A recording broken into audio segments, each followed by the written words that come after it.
बिस्मिल्लाहिर्रहमानिर्रहीम। अस्सलामुअलैकुम। एक दफ़ा सुल्तान सलाहुद्दीन यूपी रहमतुल्लाह अलैह के दौरे हुकूमत में एक गरीब बुज़ुर्ग मियाँ बीवी रहते थे। उस बुज़ुर्ग के पास एक बैल था। एक दिन अचानक उसका बैल मर गया तो दूसरे दिन ये बुज़ुर्ग क्या देखता है कि सारे के सारे कबीले वाले अपने अपने बैलों की जोड़ियाँ लेकर उसके खेतों में हल चलाने लग गए ताकि उस बैल के मरने का दुख कम हो। वो भी एक ज़माना था कि जब लोग हकीकी मानों में एक दूसरे के काम में बराबर के शरीक हुआ करते थे, लेकिन बदकिस्मती से आज एक ऐसा दौर आ गया है कि हर कोई इंतज़ार करता है कि सामने वाले को कुछ नुकसान हो, सिर्फ़ और सिर्फ मेरा भला हो। इस बुज़ुर्ग को अपने बैल से बहुत मोहब्बत थी और उसी के गम में अगले दिन ये भी इस दुनिया फ़ानी से कूच कर गया। पीछे अब उसकी बूढ़ी बीवी, बच्ची और उस बूढ़ी माँ का इस दुनिया में और कोई नहीं था। वो बूढ़ी अम्मा अपने 2 वक़्त की रोटी का बंदोबस्त करने के लिए सारा दिन कमज़ोर आंखों के साथ खूबसूरत कलीन बनाती और शाम होने से पहले वो कलीन जाकर बाज़ार में बेच देती और इसी तरह वो अपने घर का गुजर बसर कर रही थी। और इस बूढ़ी अम्मा का दिल देखिए कि जब उसके कलीन अच्छी तरह बिकने लगे तो उसने अपनी कमाई से हासिल होने वाले चंद सिक्कों में अपने गांव के अंदर 2 यतीम बच्चों की कफ़ालत की जिम्मेदारी भी खुद सर पर उठा ली। सारे गांव वाले हैरान थे कि जिस बूढ़ी अम्मा की गांव वालों को मदद करनी चाहिए थी, वो बूढ़ी अम्मा गांव के 2 यतीम बच्चों की कफ़ालत कर रही है। और उस बूढ़ी अम्मा के बनाए गए कलीन इतने मशहूर हुए कि बड़े बड़े बाज़ारों के अंदर बूढ़ी अम्मा के कलीनों के चर्चे होने लगे।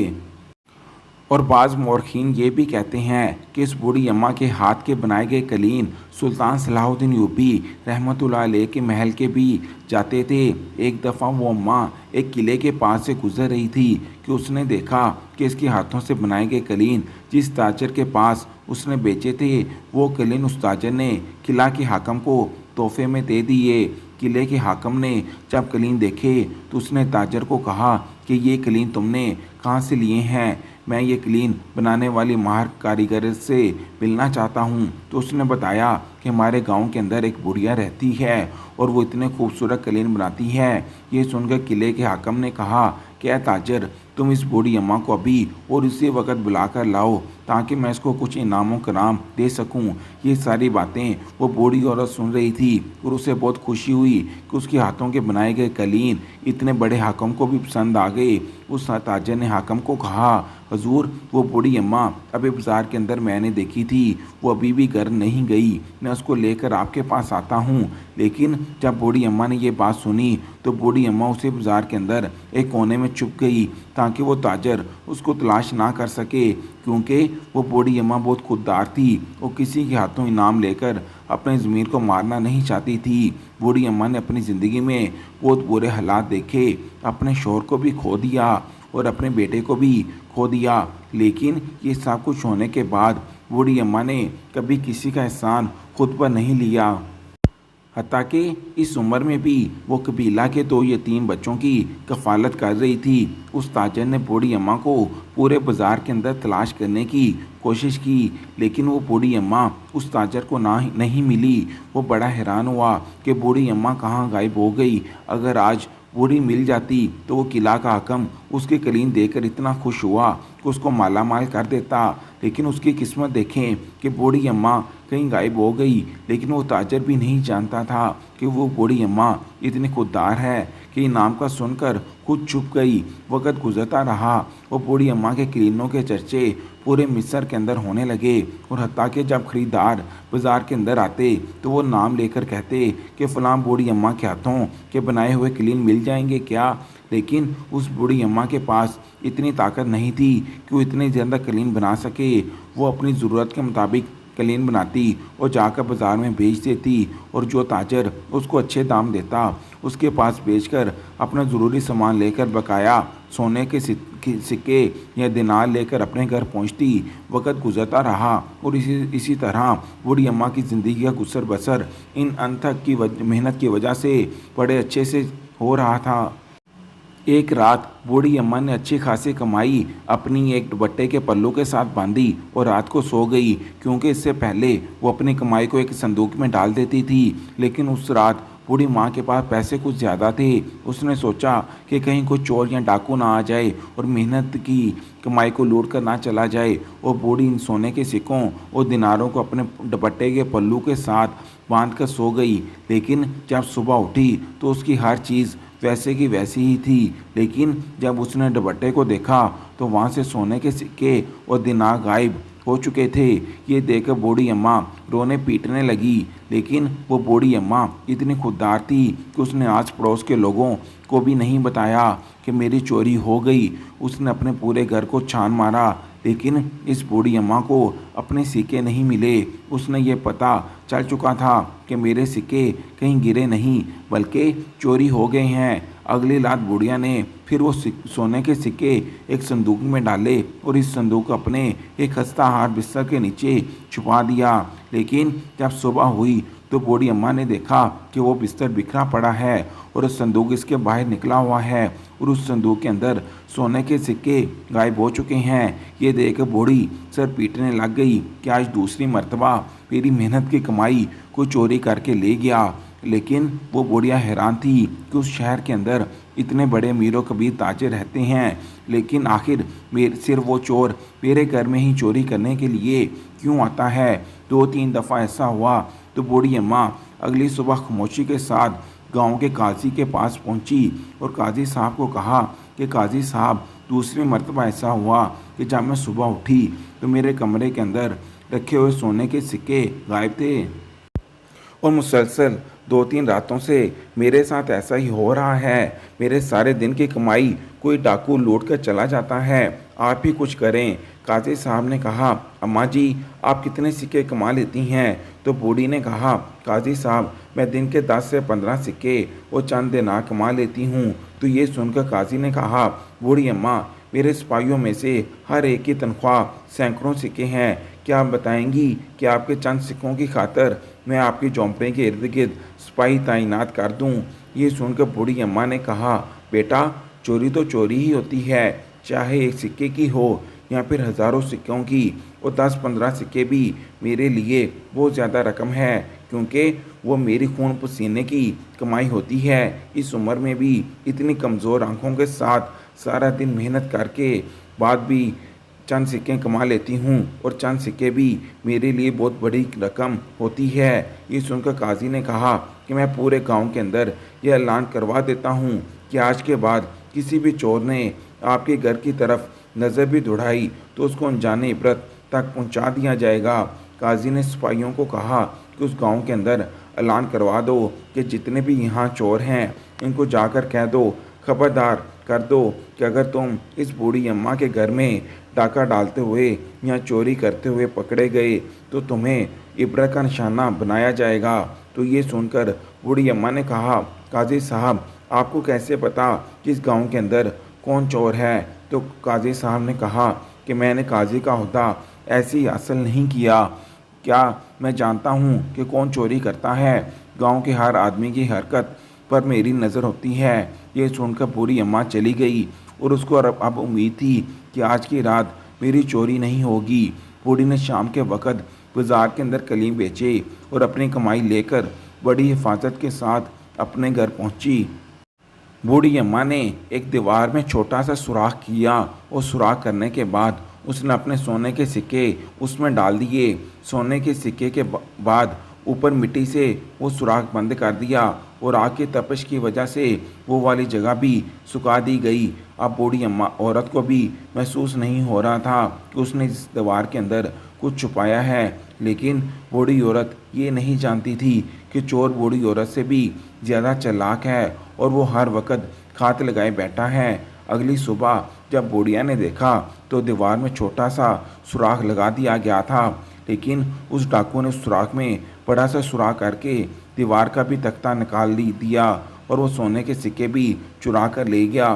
बूढ़ी अम्मा बड़ी हैरान और परेशान हुई कि आखिर ये अजीबोगरीब डाकू है जो शहर के अंदर बड़े बड़े ताजर रहते हैं, लेकिन वो जो गरीब बूढ़ी औरत की कमाई के साथ उसकी क्या जिद है। बूढ़ी अम्मा नहीं जानती थी कि आखिर कौन चोर है और वो मेरी ही चोरी करके क्यों करता है।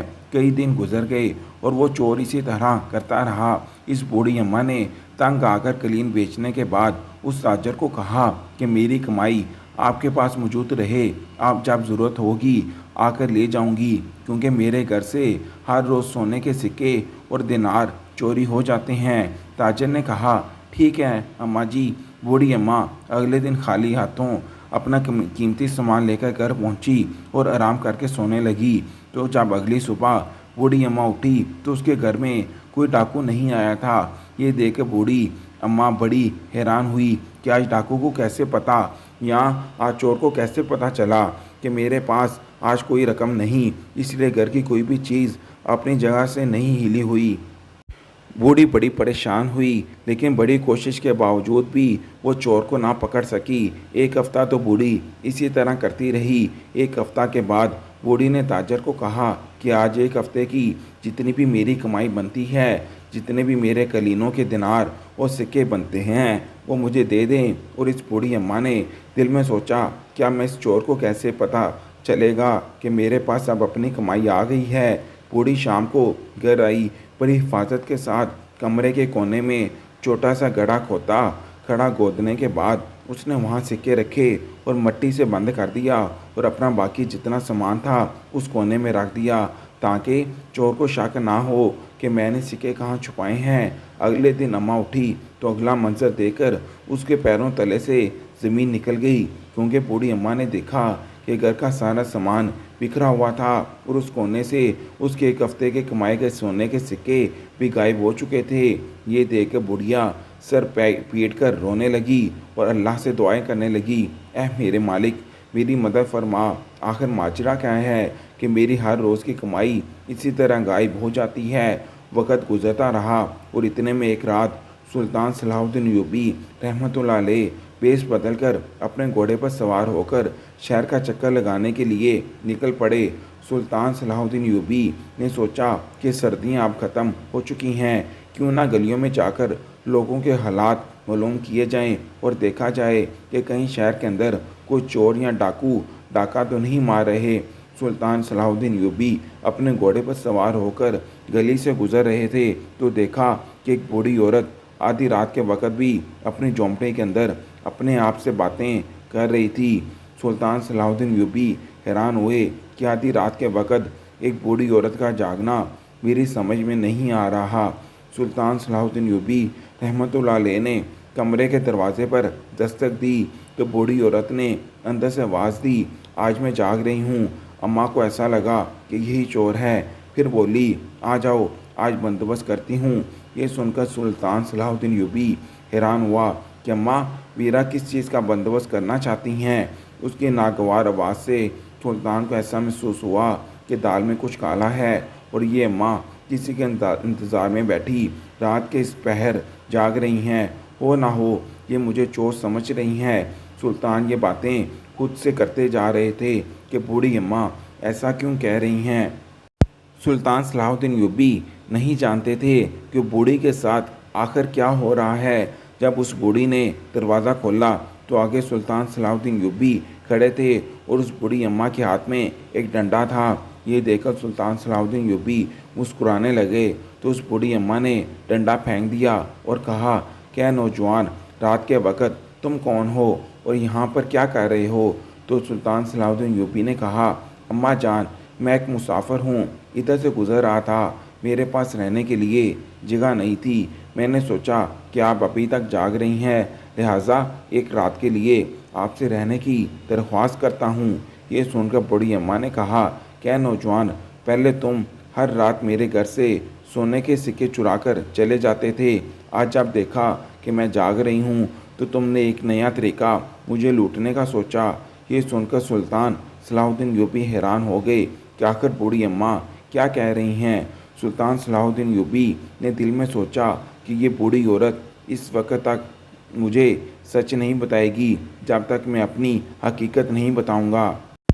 सुल्तान सलाहुद्दीन यूबी रहमतुल्लाह अलैह ने फरमाया, अम्मा जान, मैं कोई मुसाफिर नहीं हूँ, बल्कि मैं हाकिम वक़्त हूँ। आप बताएं कि आपको क्या परेशानी है। मैं रियाया का हाल जानने के लिए इधर से गुज़र रहा था तो आपको अपने साथ बातें करते हुए सुना।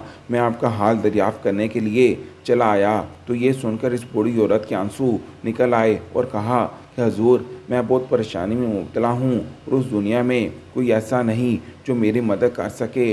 ये सुनकर सुल्तान सलाहुद्दीन यूबी हैरान हो गए और कहा कि बूढ़ी अम्मा, बताइए क्या माजरा है। तो उस बूढ़ी अम्मा ने सुल्तान सलाहुद्दीन यूबी को बताया कि पिछले कई दिनों से मैं सारा दिन काम करती हूँ। इस उम्र में भी अल्लाह ने मुझे एक हुनर दे रखा है जिससे मैं अपनी रोज़ी रोटी का बंदोबस्त करती हूँ। शाम के वक़्त मैं चंद सिक्के कमा कर घर लाती हूँ तो रात को कोई चोर या डाकू आता है और वो चुरा कर चला जाता है।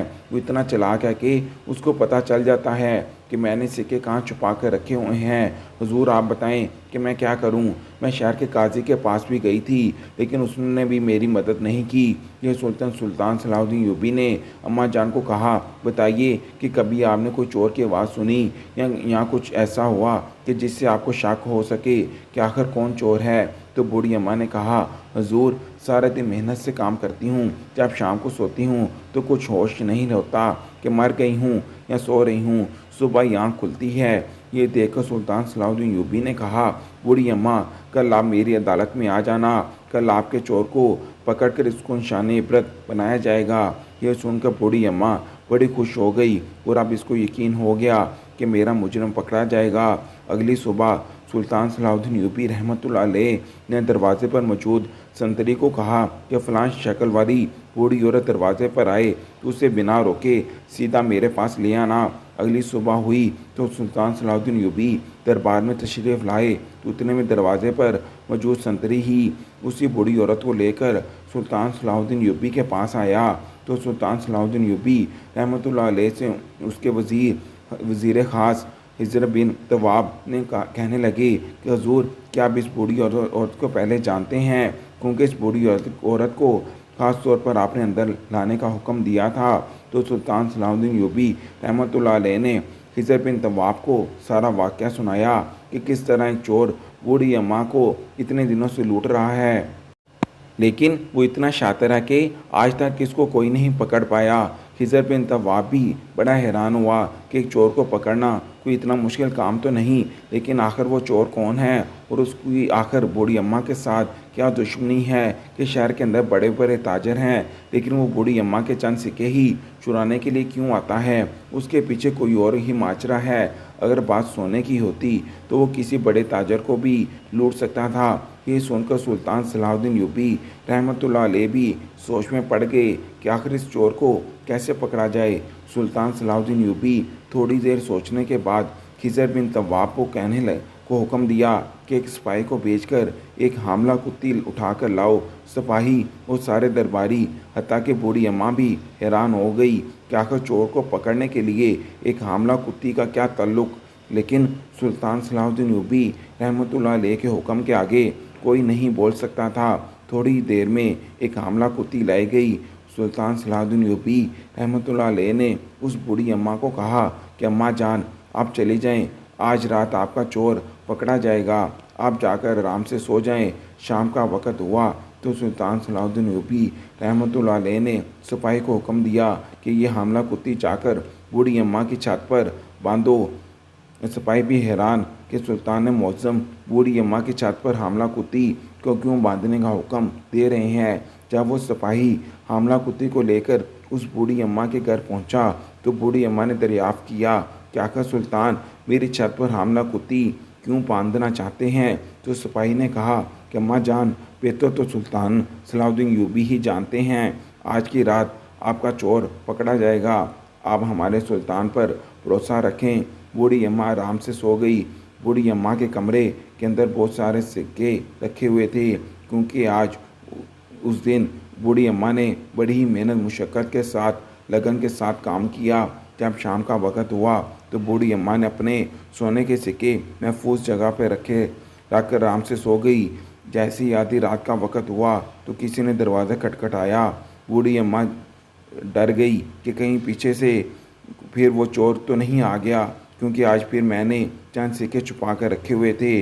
वो डर के मारे अपने सिक्कों को संभालते हुए जब दरवाजे पर पहुंची तो उसने देखा कि रात के वक़्त हाकिम वक़्त यानी सुल्तान सलाहुद्दीन यूबी मौजूद थे और आपके साथ चंद सिपाही और उनके हाथ में एक आदमी जिसको सिपाहियों ने झगड़ा हुआ था। तो इतने में उस बूढ़ी औरत के सवाल पूछने से पहले ही सुल्तान सलाहुद्दीन यूबी ने अम्मा जान को कहा कि अम्मा जान, हमें अंदर आने की इजाज़त दीजिए। बूढ़ी औरत ने कहा कि हजूर, आप अंदर तशरीफ़ लाइए। सुल्तान सलाहुद्दीन यूबी ने कहा, आपका चोर पकड़ा गया। ये सुनकर वो बूढ़ी औरत बड़ी हैरान हो गई कि जिस चोर को ना ही शहर का काजी पकड़ पाया और जिस चोर को आज तक ना मैं देख पाई, उसको सुल्तान सलाहुद्दीन यूबी ने एक ही रात में कैसे पकड़ लिया। तो ये सवाल बूढ़ी औरत ने सुल्तान सलाहुद्दीन यूबी से किया।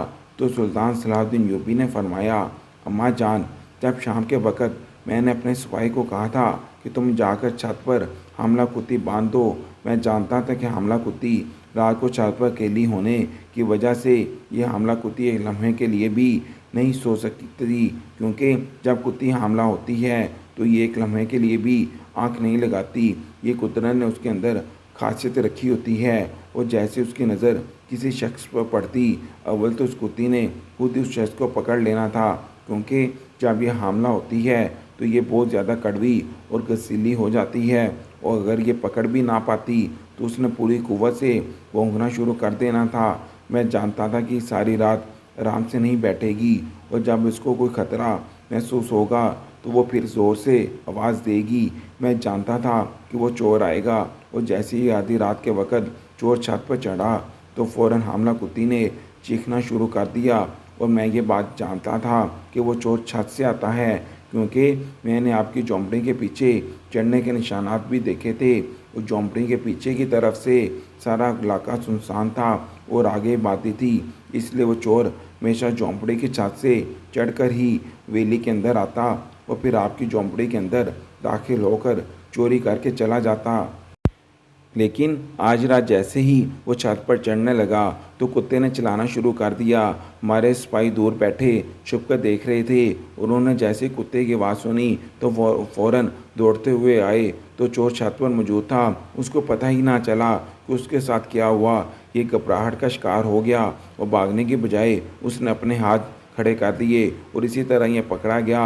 ये सुनकर इस बूढ़ी औरत ने कहा, हुजूर, जब आपका सिपाही हमला कुत्ती को बांधने के लिए लाया तो मैं भी बड़ी हैरान थी, लेकिन इसके पीछे क्या राज था ये तो आप भी जानते थे। और उसी तरह सुल्तान सलाहुद्दीन यूबी रहमतुल्लाह अलैह ने उस डाकू को कहा कि आखिर क्या वजह थी कि तुम सिर्फ बूढ़ी अम्मा के चंद सिक्के ही चुरा कर जाते थे। तो ये सुनकर उस डाकू ने कहा, हुजूर, मैं फ़लाँ गाँव के अंदर ताजर हूँ। ये बूढ़ी औरत मेरी पड़ोसी के पास सस्ते दामों में अपने कलीन बेचकर चली जाती, लेकिन मुझे कलीन ना बेचती और मैंने भी सोच लिया था कि अगर मुझे कलीन नहीं बचेगी तो मैं इसको इतना जलील करूँगा कि ये काम करना ही छोड़ देगी। और इसलिए मैं हर रोज़ आता और उसके सिक्के चुरा कर चला जाता और बूढ़ी औरत से मैंने बदला लेने के लिए ये सब कुछ किया था।